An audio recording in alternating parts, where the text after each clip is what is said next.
Defense News is proudly sponsored by Navy Federal Credit Union.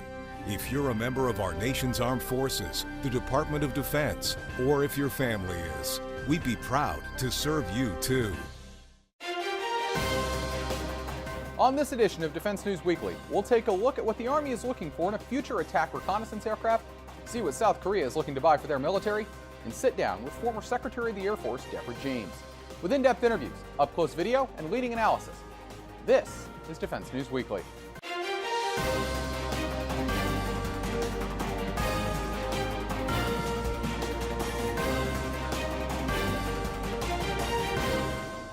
Welcome to this week's edition of Defense News Weekly. I'm Jeff Martin. This week, we're going to sit down with former Air Force Secretary Deborah James to discuss both her new book and her time leading the Air Force. But before we do, here's a look at some headlines. According to the Wall Street Journal, the Pentagon's Inspector General has cleared Acting Defense Secretary Patrick Shanahan in an ethics probe into his relationship with Boeing, his former employer. A complaint was filed in mid-March against Shanahan, who's been on the job since January 1st. This could clear the way for President Trump to nominate Shanahan to be the full-time defense secretary, which has long been rumored. And the Army has picked 5 bids to design prototypes for its Future Attack Reconnaissance Aircraft program, also known as FARA. Those selected included L3 Technologies and AVX Team, Bell Helicopter, Lockheed Martin Doane Sikorsky, Karam Aircraft, and Boeing. What's next is that teams will submit their designs and 2 will be chosen to build and fly prototypes. The final selection will fill the critical gap left by the retirement of the OH-58D Kiowa Warrior several years ago. And even though Congress hasn't approved the purchase of new F-15 fighters, Boeing has worked to prep their St. Louis factory for such a buy. The company is investing in the ability to ramp up production from 1 jet a month to 3, as they're continuing to build aircraft for Saudi Arabia and Qatar. But until Congress decides whether or not to fund the buy, it remains to be seen if new U.S. Air Force fighters will be rolling off the line anytime soon. South Korea is looking to buy about $8.8 billion worth of new weapons over the next 5 years. The shopping list for the Asian country includes more F-35s, on top of the 40 that South Korea has already ordered, a fleet of J-STARS type ground surveillance aircraft, and more airborne early warning aircraft to complement South Korea's Wedgetail fleet. In addition, they're also looking to buy electronic warfare aircraft and anti-submarine warfare helicopters. While a major goal is to buy American, some systems could come from European companies as well. And the Air Force's B-1 bomber fleet is back in the air after being grounded for ejection seat problems nearly a month ago. The grounding was because of concerns with the drogue chute system, which allows crew to eject safely from the aircraft. All 62 aircraft are expected to be back in the air soon and are based in both South Dakota and Texas. This was the second fleet-wide grounding in less than a year after an emergency landing by one bomber in Texas due to a fire on the wing. And the Marine Corps is revealing what they want to replace their light armored reconnaissance vehicles, which have been in service since the 1980s. The service is looking for an armored reconnaissance vehicle that is more heavily armored and armed than current LAVs, which carry a 25mm gun. They're also looking to harness sensor fusion technologies to make the new vehicle a hub of information on the battlefield. In fact, one comparison Marine leaders have made is to the F-35, noting its capability to control a battlefield. To keep up to date with all of our coverage, be sure to visit our Facebook, Twitter, and LinkedIn pages. Also, be sure to add us on Apple's News app and other platforms for the latest updates. And when we come back, we'll sit down with former Secretary of the Air Force, Deborah James. Deborah James was the 23rd Secretary of the Air Force, serving from 2013 to 2017. She's just finished a book called Aim High, Chart Your Course and Find Success, and took the time to talk with me about the book and her time as Secretary. Here's that interview. Ma'am, thanks for sitting down and chatting with us today about your book. I really appreciate it. Thank you so much. I really appreciate your having me. So let's talk about, you talk about leadership. The book is all about leadership. So what do you feel is needed in today's leaders, both in the military and in the civilian world? I think today's leaders really need to focus on 3 main things. Number 1, leaders today need to be able to chart and navigate the course of their organization. So by that I mean everybody needs a plan, they need to lay out a vision, they need to navigate through the minefields which will undoubtedly occur, and they need to be prepared to pivot in case the original plan doesn't turn out as they would have hoped. The second thing leaders today need to be able to do is lead and inspire teams, because nothing is accomplished as a singular person in an island. It is always about the teamwork, and leaders will have strengths, they will have weaknesses. The key thing is to play to your individual strengths, but then capitalize on the strengths of the team. The third element is get things done. Just do it, like Nike says. That is to say, achieve your goals. If you can't achieve the full goal, at least advance the ball. Leave the organization in a better place than the place you found it. And make sure that you lead with courage, ethical behavior, top-notch communications to bring people along on the change challenge.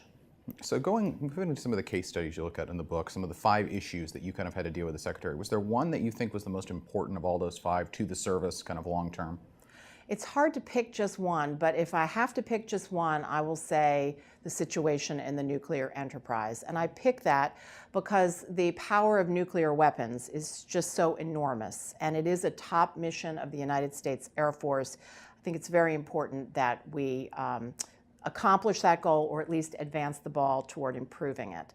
So I'll put the nuclear enterprise as number 1. What were some of the challenges you ran into facing that? I mean, there was a culture problem, it seemed like, out at these bases. Well, 3 weeks into my tenure, I encountered, I'll call it a scandal within the nuclear enterprise, the ICBM forces, where some of our airmen cheated on a monthly proficiency exam. Now, anything to do with nuclear immediately goes nuclear in Washington, D.C. It's high visibility. And I, as the new Secretary of the Air Force, felt very compelled to get to the bottom of it and to understand the ins and outs personally, not to delegate this one, as quickly as I could. And so I got deeply into the matters, not only of the immediate cheating situation, which was fairly localized, but it uncovered for me a much more broader series of issues that needed to be dealt with. Do you feel like in the several years since those issues surfaced that they've been corrected and that things are on the right track? I think things are on the right track from my ability to watch from afar now. I've been out of government for several years. But I do think there were improvements that were realized in terms of people, in terms of readiness. Certainly modernization programs have been launched. We have changed how we train our airmen, how we rate our airmen in the nuclear enterprise. There's more empowerment. So I do think a lot of good change has occurred and that the ball has been advanced. And so another focus that you made a big push on was diversity within the Air Force, and diversity especially within senior ranks. Do you feel like you succeeded there? I don't feel that I succeeded fully, but I do think that the leadership perspective, the fact that I talked about it, the fact that I launched initiatives, the fact that everyone knew, the Secretary of the Air Force, as well as the Chief of Staff, that we were on this, that we were monitoring it. I think that did help to advance the ball. And certainly on some of the initiatives, although we were in the earliest year or 2 of those initiatives, the measurement that we did, for example, the number of women who were admitted to the Air Force Academy and through our officer accession programs generally, that did uptick a bit. So, but persistent focus is needed. The next secretary and the next secretary and the next secretary has to continue to focus on these matters, because if not, so many things have the possibility of backsliding. And speaking of diversity too, we've had 3 female Secretary of the Air Force and 2 of them right in a row. What does that say to you about the Air Force as a whole when it comes to that? Well, I think each successive president who has nominated and each successive Senate that has confirmed women, I hope the lesson learned here is that there are very capable women, including in the national security space, who have skills that can immediately be brought to the table. The skills are different for each of us. But I hope the Navy and the Army, that the next president will get with the program and look at a more broad application of women across the board. So looking back at the Air Force that you left in January 2017 versus the Air Force of today, what differences do you see? Well, number one, I'm very happy to see that the Air Force, the number of people in the Air Force has grown. When I entered in 2013, the end of 2013, it was a very different Air Force than the one I remembered from the 1990s. It was something like 200,000 people smaller, and we were still on a downward trajectory. I learned very quickly within, say, the first 6 months that this downsizing needed to stop, and indeed I did stop it, and we began to upsize modestly after that. In the years since, the growth has been larger, and I'm very glad to see that, because there were holes throughout our Air Force that needed to be filled. I do think there's been readiness improvements made as well. Certainly modernization continues to proceed, and that's important. And there have been increased technology investments. Of course, there's been more money overall for defense that have been put into budgets in the last several years. And money doesn't solve all evils, but it certainly helps address some of the problems that we were dealing with. dealing with. And do you feel like the congressional support for that to get that money through with the budget deal was key to that, or was it just more of continued effort across the services leaders? Congressional support is always key, always key. And if there is one real regret that I have about our overall system is that our politics is still too divided. It's probably more together when it comes to defense than in many other areas, but even in the area of defense, there's far too much drama going on. And if we can just get down to the issue, as I say in my book, get things done. That is ultimately one of the top responsibilities of every leader, and to do it with the least amount of drama and the most amount of support for people. And speaking of that drama, the Air Force definitely has some debates right now that are ongoing within it both for its role and its structure. But overall, though, the Air Force, the path the Air Force is on right now, do you think that's a good, successful path for the Air Force? The push they're making to the 386 Squadron push, for example, or the push to get, do you think that's good for the Air Force going forward? Well, I don't know if 386 is the right number, but growth in the Air Force numbers, units, that's an excellent trajectory. And again, that's the trajectory that was happening in the final couple of years of my time. It's happened even more in the years since I left. I'm not sure they're ever going to get to that level because that is a bodacious goal, but it's a vision. And so growth, I think, is the overall message there, and I'm definitely in favor of it. Another thing that's kind of riling up Congress a little bit when it comes to the Air Force's future structure is this fighter debate the Air Force is having. Do they buy a fourth-generation aircraft in the F-15E? There's compelling arguments that I've heard from Air Force leadership about it versus putting all their money in the F-35. What's your view there, and how do you see this eventually ending up? Well, I remember being very surprised when I read about the F-15EX being in the budget, because it's only been 2 short years since I've been out of the government, and I can tell you that that proposal never bubbled up to my level. So if it existed at lower levels within the Air Force or the Pentagon or somewhere, it never bubbled up to me. So I remember thinking, wow, this will be viewed by some as another flip-flop on the part of the Air Force, which is regrettable. It's regrettable because of it, hurts the reputation and it hurts our relationship with the Congress. Now, with that said, the more you delve into it, as you said, there are arguments. It's a matter of capacity, it's a matter of readiness. 4th-generation fighters are not quite as capable as 5th, but they're pretty darn capable, and since we have years yet to go on the F-35, perhaps it makes sense. But still, I'm left with why now? Why under these circumstances? It certainly has thrown I'll say, a shadow upon Secretary Shanahan, because the questions about Boeing have arisen. So I just think it's a shame in the way it was handled. I also recall that the Air Force has really doubled down on the light attack aircraft and doing it quickly, and that this was going to be a lower end solution to be able to deal with some of the terrorism programs that we still have ongoing. What happened to that? So again, these stops and starts, I think, do damage to the reputation of the Air Force, and for that, I am sorry. So good ideas, not so great execution? Well, I think it's important to have an idea and stick with it, at least for a while. So the fact that this was such a severe right-hand turn, for reasons that aren't altogether clear to me, although, as you say, there are some compelling reasons, why weren't those compelling reasons talked about a year or two? So those were my questions. The other big debate in the Air Force right now is about space, and it's national security wide. But the idea of you've been vocal on this in the past. Do you think the current sort of proposals we see, which is a subservice underneath the Air Force, underneath the Department of the Air Force for a Space Force, combined with the eventual plan for a Space Development Agency to be full-fledged, do you think that's the right path for all this? Well, I am not one who believes that we have a crisis in space. I'm not one who believes that the Air Force hasn't focused on space. I think Heather Wilson has put tremendous focus. I know I did as well. The monies have been increasing over the years for budgeting.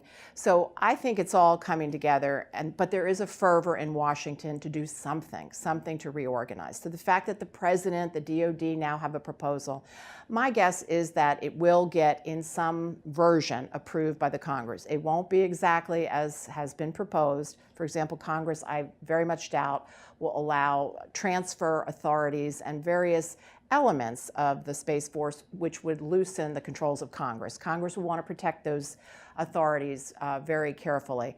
The Space Development Agency, I really don't see the purpose of that, and if there are new authorities to speed things up or new approaches to go faster, hey, let's do that for the entirety of the acquisition community. Why are we just doing it for this new entity, which will largely be a carve-out of existing people who will be called something new? Not fully, there'll be some new people hired, but largely it will be a carve-out. So I don't see the wisdom of that, but they are moving full steam ahead.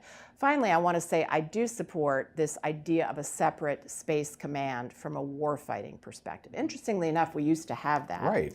But it was combined some years ago with the nuclear element to become Stratcom, and now pulling it apart. I do think the warfighting focus is an area that we need more of, and a separate command will help us do that.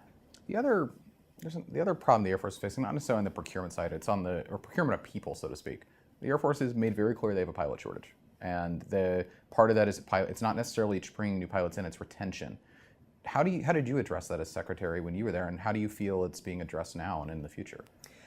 The way I addressed it was we did several initiatives. We had several initiatives. First of all, we listened to our pilots and we tried to do more on quality of life issues. I'd say that's the number one reason they cited for getting out. Number two, we tried to reduce additional duties, ancillary training, the types of red tape that our people don't like. I think one example you had in your book was a treaty compliance officer for squadrons who never had to deal with treaties in the first place. That's right. That was quite striking. So these are examples of reducing red tape which annoy people. The third thing we did was we increased bonuses and the various special pays that pilots can receive. We didn't get all that we wanted from Congress. We got some, but the pays and the special bonuses have been increased. So all of those are still ongoing. Plus, they've recalled some retired pilots into staff positions. There have been some additional initiatives that have happened since that time. Based on what I know, there's been a dent in the problem, but we still haven't cracked the nut, and it is still continuing to plague the Air Force. And as the Air Force seeks to build up, the number of squadrons and whatnot, this is going to become even worse. Overarching all of this, the airlines are hiring. And so there is no way for the United States Air Force to get out from under that competition. So I think there's going to have to be more of everything I said, more incentives, financial incentives to stay, more focus on the quality of life, and continuing to attack these so-called additional duties and the types of red tape that really annoy our airmen. And this is part of, too, a global pilot shortage, because the airlines are desperate, because you have all these pilots that got out of the military services in the early 90s at the end of the Cold War that jumped into the airlines. They're now hitting their 20, 25 years, 30 years at the airlines coming in. That global pilot shortage, that's going to be a problem. That's going to be a problem for the Air Force generally going forward. Do you think it just needs to train more as well? Just push more people through UPT or other aspects? I am not fully qualified to talk about this, but I think it is at least worthy of consideration and a look. And that is, are there alternate ways to train our pilots? It takes something like 8 to 10 years currently for the United States Air Force to train and season certain types of fighter pilots. Is there a way to shorten that? So if we can train more people more quickly, but not sacrifice readiness and safety, I think that's a matter worth looking at. Great. And finally, ma'am, wrapping up looking at all this, the role of the Air Force has always been provide air power and aerospace power for the U.S. throughout. The leadership that you had there, if there's one lesson you could give to someone about what you learned at the Air Force, to a leader in the business community or anything like that, what would it be? One lesson. The one lesson I would convey to corporate America from my time working with the military is double down on your people issues. I think the military does a very good job of this, and when I say double down on the people issues, it's doing our level best to make sure that the pay and benefits are as competitive as we can make it, taking care of families to the degree that we can, focusing on training and professional development. The military does that far better than most private sector groups that I have been exposed to, providing leadership training, educational benefits. So I think doubling down on people and their opportunities is the key to success in corporate America as well. All right, ma'am, thanks for the time. We really do appreciate it. Thank you. Secretary James's book is set to be available in stores next week. And when we come back, we'll take a look at what those in the government should be asking of their Internet of Things devices. On this week's Money Minute, Navy Federal Credit Union personal finance expert Jeanette Mack offers her latest tips. A beloved hobby can feel like a mini getaway from everyday life. But what if you could turn that hobby into a career? According to the Small Business Administration, there are more than 32 million small businesses in the U.S. In fact, many service members actually take on business ownership after they transition out of the military. And many of them started with just hobbies. You just have to get started. From the get-go, decide how much time you're willing to dedicate to your new venture. Being an entrepreneur means being your own boss. The effort you put into it directly results in what you get out of it. Then take time to build a strong business plan, as this will be your roadmap for achieving your goals. When you're ready to finance your budding business, talk to a trusted lender about products that help businesses grow. Whether you're looking for partial or 100% funding for startup costs, getting your loan is easier with a solid business strategy. Starting your own business is challenging, yes, but like your hobby, it can be a labor of love and a great way to find your next mission in life. And with preparation, it can be a mission accomplished. Thanks, Jeanette. We'll see you next week. To get more defense news coverage, be sure to visit our website at defensenews.com and subscribe to our Early Bird Brief, delivered to your inbox every weekday morning to get you ready to start the day. And when we come back, we'll take a look at what those in the government should be asking of their Internet of Things devices. The amount of Internet of Things devices is rapidly growing in the United States, but it brings up the question, what should cyber experts be doing to protect themselves? Daniel Woolfolk takes a look.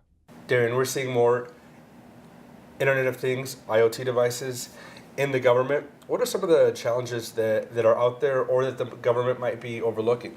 So it really boils down to awareness that even these devices are present in an environment. And most analysts, when they're defending their network infrastructure, they're not really taking into account IoT devices per se. A big watershed moment for a lot of the industry was when Target was hacked.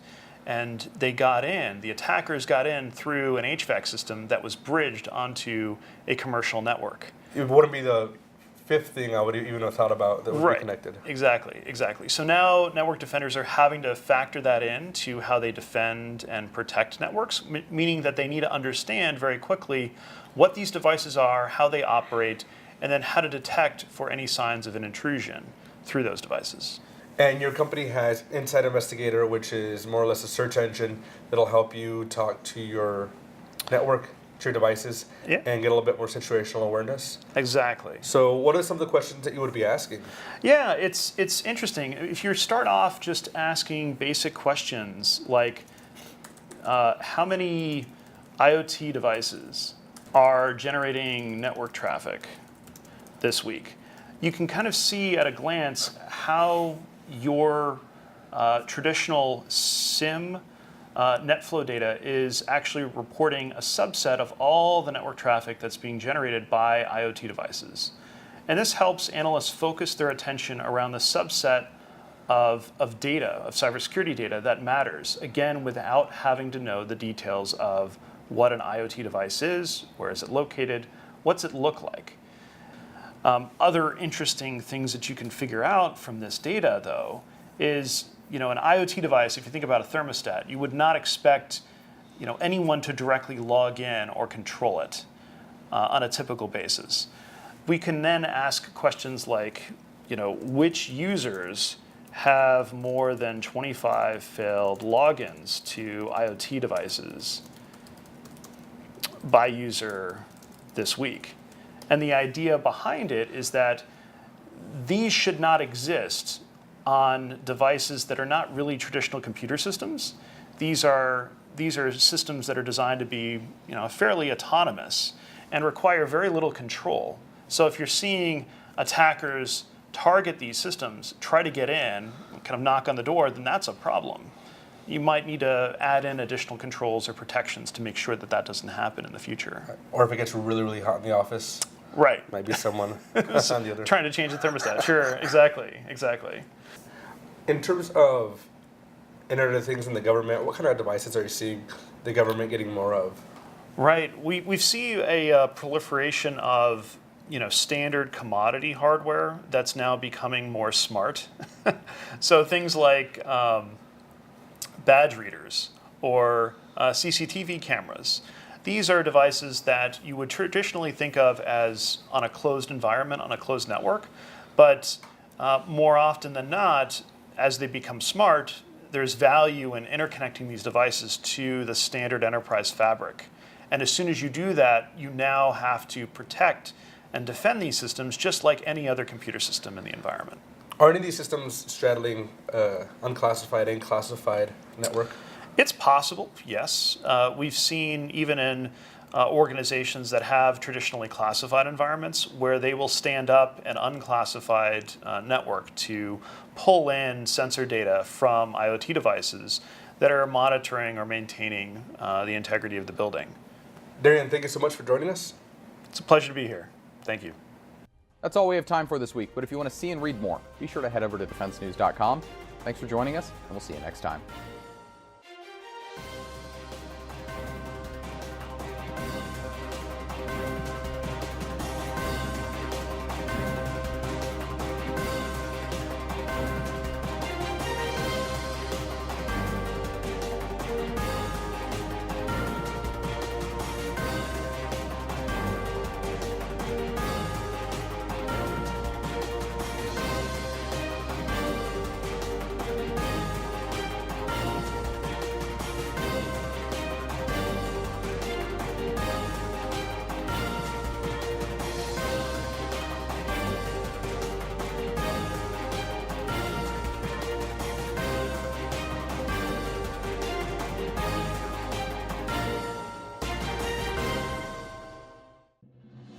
Defense News.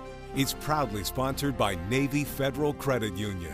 If you're a member of our nation's armed forces, the Department of Defense, or if your family is, we'd be proud to serve you too.